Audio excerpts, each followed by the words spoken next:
Senadora Ana Amélia, eu tenho um assunto que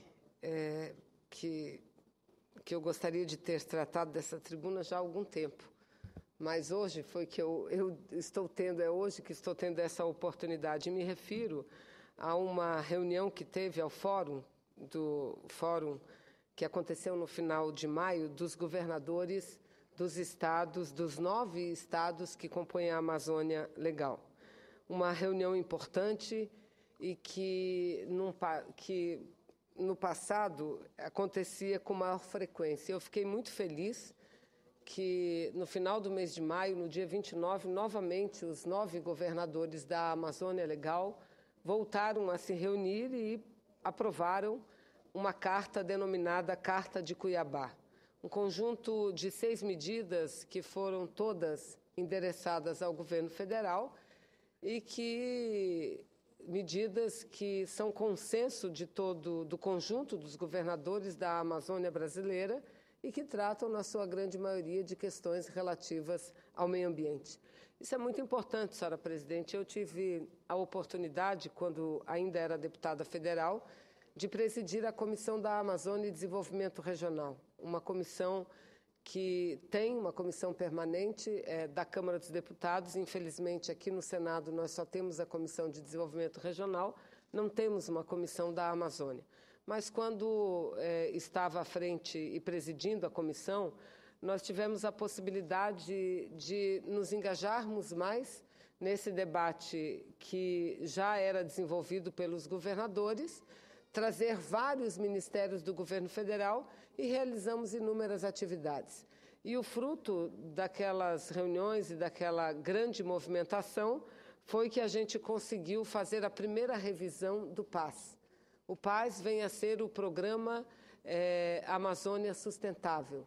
É um plano de ações pactuado entre o governo federal e todos os governos da Amazônia Legal.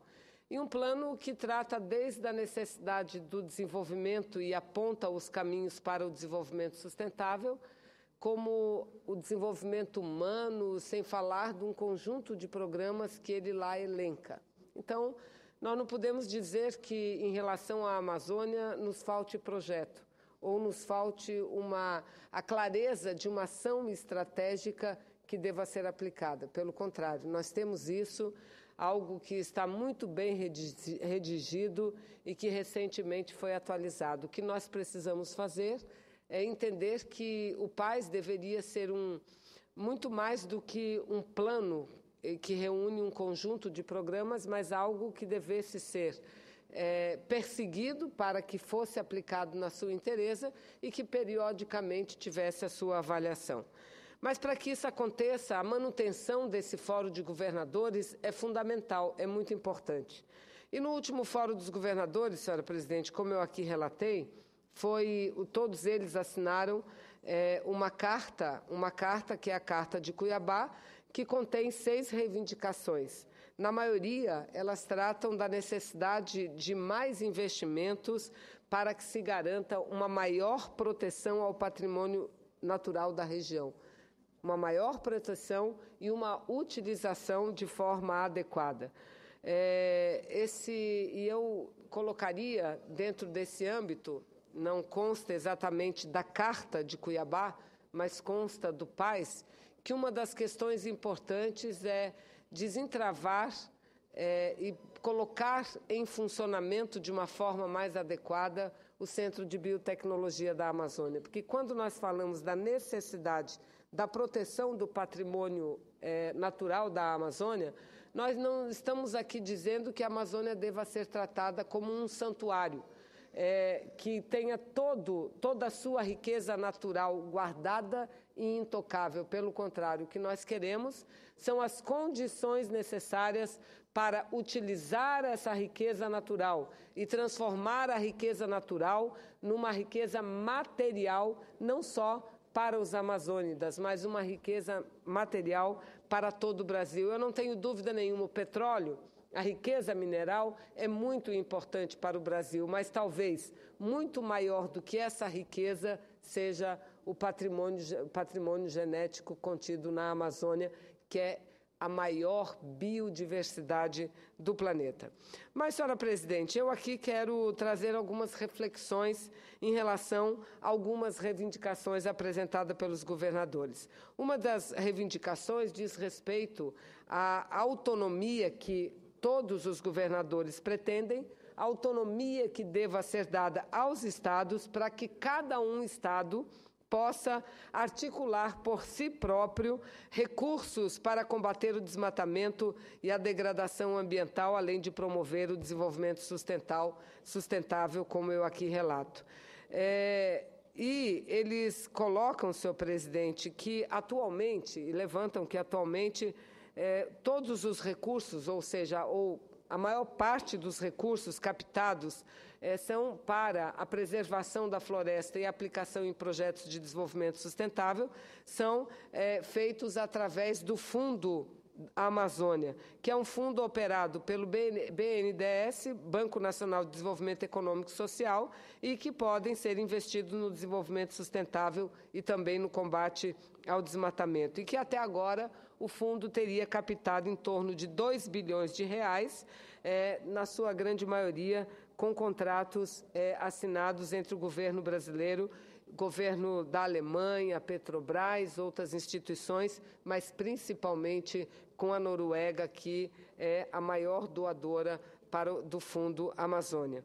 E, senhora presidente, eles solicitam que essa autonomia dos estados e acreditam que essa autonomia fará com que aumente significativamente a captação dos recursos e a captação, sobretudo, através do REDD+. O que vem ser o REDD+? Através de um programa denominado redução de emissões provenientes do desmatamento e degradação ambiental. Esse programa REDD+ é um programa internacional, senhora presidente, que não está completamente formatado internacionalmente, tampouco a estratégia nacional já está concluída. Mas é um programa que eu considero fundamental, dependendo da ótica com que ele seja definido, dependendo da ótica como ele seja regulamentado. E eu explico por quê.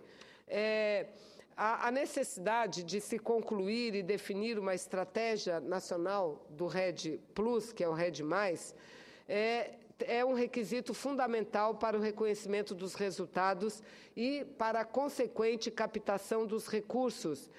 E esses recursos, segundo os governadores, são pagos por países que emitem mais gases poluentes na atmosfera.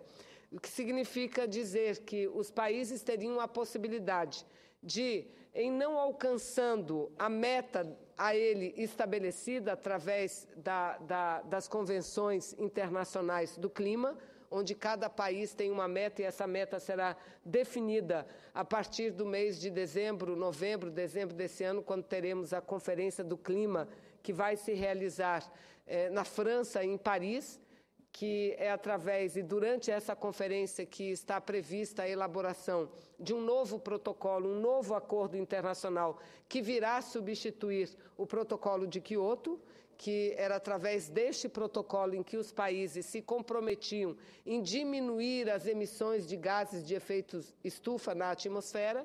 Então, um país que lance na atmosfera um percentual além daquilo que está determinado através de protocolos internacionais, ele poderia trabalhar uma compensação, ou seja, comprar, como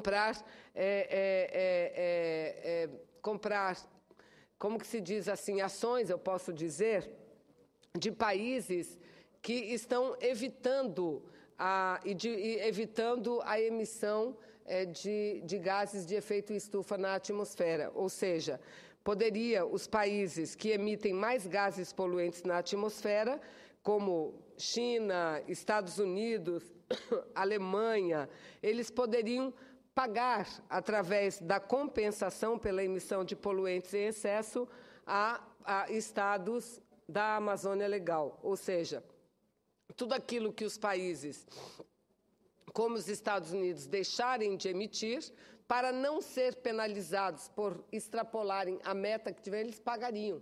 Seria a teoria da compensação. Ocorre, senhora presidente, que há uma grande polêmica em torno disso. Primeiro, porque as metas são estabelecidas com um objetivo claro, o objetivo de diminuir a emissão dos gases de efeito estufa. Por quê? Porque o mundo todo vem sofrendo com o aquecimento global.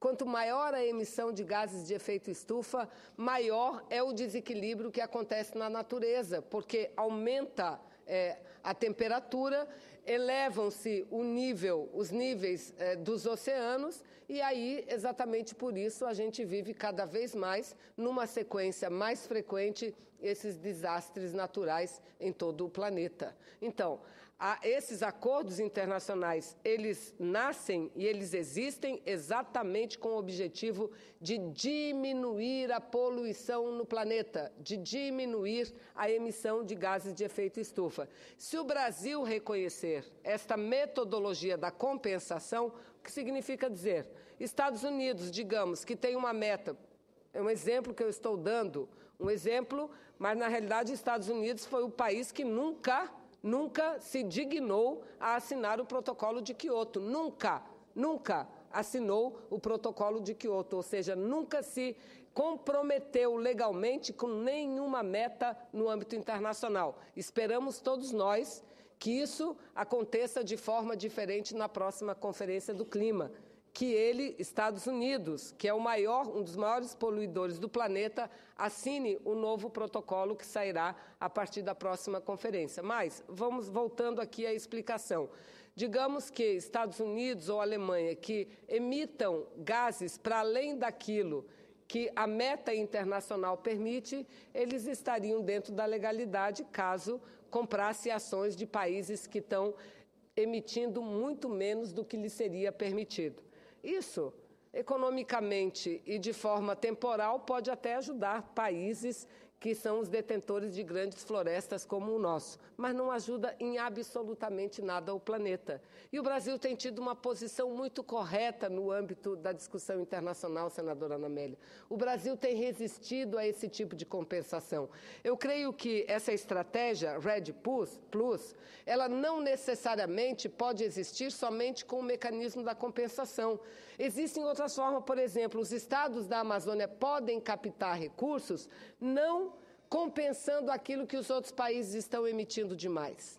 Não, mas pode captar recursos a partir do momento em que a gente conseguir que o mundo inteiro entenda que o Brasil e que as florestas produzem e prestam um serviço ambiental ao planeta, porque manter floresta em pé significa diminuir a emissão de gases poluentes. Havia uma outra dúvida do ponto de vista científico, se as florestas mais emitiam do que captavam. Esta dúvida já está sendo respondida. E hoje, os cientistas, a ciência já mostra que florestas, como a floresta amazônica, mais contribui, porque mais ela absorve gás poluente da atmosfera do que ela expede esses gases poluentes. Então, eu acho que a reivindicação dos governadores é correta. O que não é correto é querer vender ações e captar recursos para compensar a grande emissão dos países industrializados. Mesmo porque, se assim for, senadora Ana Amélia, o que é que nós vamos estar promovendo no planeta e no mundo? Nós vamos apenas aceitar a situação em que nós vivemos hoje e fazer com que os países desenvolvidos se desenvolvam cada vez mais, porque seguirão desenvolvendo o seu processo produtivo, enquanto que outros países só pegarão uns troquinhos para pagar aquilo que eles não puderam fazer ou se desenvolver. Então, do ponto de vista da lógica desenvolvimentista, do ponto de vista da lógica da distribuição de renda, da diminuição das desigualdades que existe hoje no mundo, também não é correto. Então, eu acho que os governadores, e eu apoio a reivindicação deles para que eles possam adotar e utilizar da estratégia REDD+, mas para isso o governo brasileiro tem que concluir a sua estratégia, mas que essa estratégia não esteja dentro da lógica da compensação. A ministra tem tido uma posição fenomenal nos fóruns internacionais, a ministra de Meio Ambiente do Brasil. O próprio Ministério das Relações Exteriores também tem tido uma posição muito firme em relação a isso. Queremos a regulamentação no âmbito internacional do RED+, no âmbito nacional do RED+.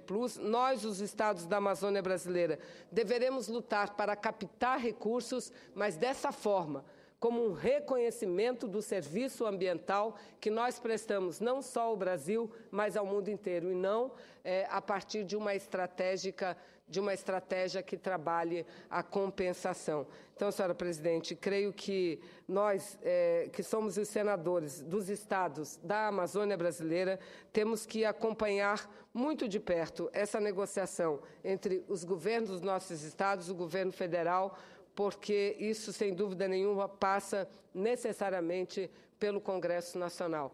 E dizer que hoje o senador Fernando Bezerra é quem preside a Comissão Mista de Mudanças Climáticas e, através dessa comissão, tem realizado debates muito importantes no sentido de preparar o debate aqui no Brasil e até procurar influir no sentido da próxima conferência, que será uma das mais importantes que acontecerá no final do ano na França, que é a Conferência do Clima e que, repito, deverá aprovar um novo protocolo internacional estabelecendo metas para que todos os países persigam no sentido de dar sequência e continuar produzindo um mundo mais sadio, porque isso que nós temos na nossa geração, nós devemos preservar para as gerações futuras. Era o que tinha a dizer. Muito obrigada.